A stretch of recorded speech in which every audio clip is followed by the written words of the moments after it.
Hey guys, स्वागत है बिल्कुल एक नए वीडियो में एक नई मूवी के साथ। तो जेसी और जेराल्ड फेयरहोप एलाबामा में एक लेक के पास पहुंचते हैं जहां उन्होंने एक नया घर लिया हुआ था।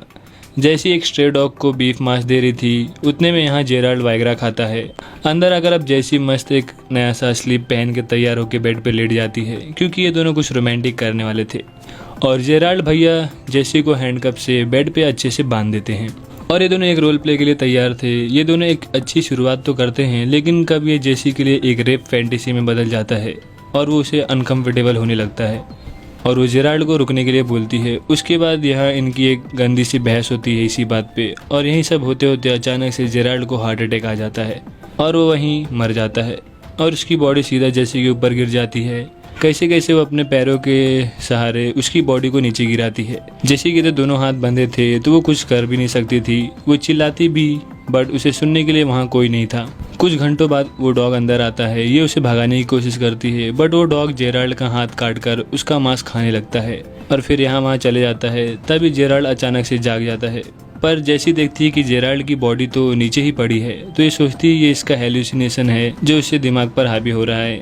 और ये जेराल्ड का हेलुसिनेशन कैरेक्टर उसे उसके असामान्य मैरिज लाइफ और उसके इरेक्टाइल डिसफंक्शन के बारे में बताता है। कुछ देर में जैसी खुद को भी हेलुसिनेशन से देखने लगती है, मतलब वो अपने आप को ही देख रही थी, जो इसे अपने और जेराल्ड के बारे में ऐसी बातें बताती है कि उसमें इसे स्वीकार करने की साहस नहीं है, ऐसा वैसा।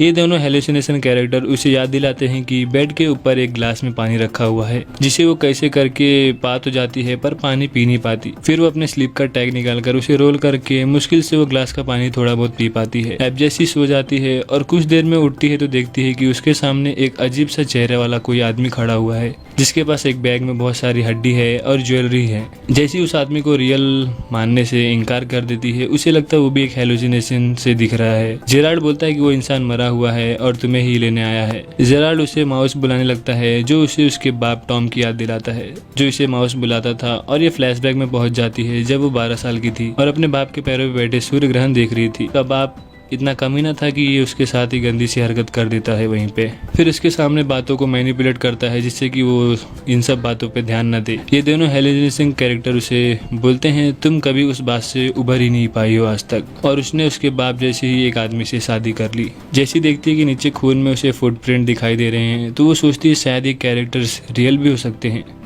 अब उसे याद आता है कि कैसे उसकी माँ ने उसके बाप के ऊपर वो सब चीज़ों को लेकर शक किया था, बट उन्होंने भी उसके साथ कुछ नहीं किया।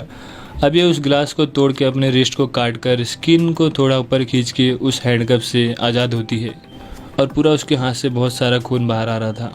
मुश्किल से उसका एक हाथ बाहर आ जाता है। अब वो चाबी लेके अपने दूसरे हाथ भी खोल लेती है और जाकर ये अपने हाथों पे पहले बैंडेज करती है, बट ब्लड लॉस इतना हो चुका था कि उसका सर घुमा रहा था और उसे कमजोरी हो चुकी थी। फिर ये उठती है तो इसे फिर से वो अजीब सा आदमी दिखता है जिसे ये अपना एंगेजमेंट रिंग निकाल के देती है। अभी अपने कार तक पहुंच के ड्राइव करने लगती है, लेकिन फिर से इसे वो बंदा उसके कार में दिखाई देता है जो कि इसके कान में कुछ बोलता है और अचानक से कार बहुत ज़ोरों से पेड़ पे टकरा जाती है। कुछ आसपास के लोग इसकी हेल्प करते हैं। अब 6 महीने के बाद ये एक लेटर लिखती है 12 साल की जैसी को, जिसमें वो बताती है कैसे वो एमनेसिया का बहाना कर पुलिस के बहुत से जवाबों सवालों से बच चुकी थी और जेराल्ड के इंश्योरेंस का इस्तेमाल कर वो एक फाउंडेशन खोलती है जिसमें वो सेक्सुअल अब्यूज़ का सामना करने वाले लड़के और लड़कियों की मदद करेंगी। लेकिन हर रात सोने के टाइम पे वो भयानक सा चेहरा इसके सामने आ जाता था, मतलब वो आदमी जिसका चेहरा अजीब सा था और वो इसे सोने नहीं देता था। फिर इसे न्यूज़ से पता चलता है कि एक सीरियल किलर है जो मरी हुई बॉडी से गलत काम करता है, हड्डी और ज्वेलरी चोरी करता है और मरे हुए आदमियों का चेहरा खा जाता है। फिर इसे पता चलता है कि जो आदमी उसे दिखता था वो एक रियल कैरेक्टर था और वो फुटप्रिंट्स भी उसी के थे और जेराल्ड का पूरा चेहरा भी गायब था जिसे इसने ही खाया होगा, और यही सब रीज़न थे कि उसने जैसी को कुछ हानि नहीं पहुंचाई थी।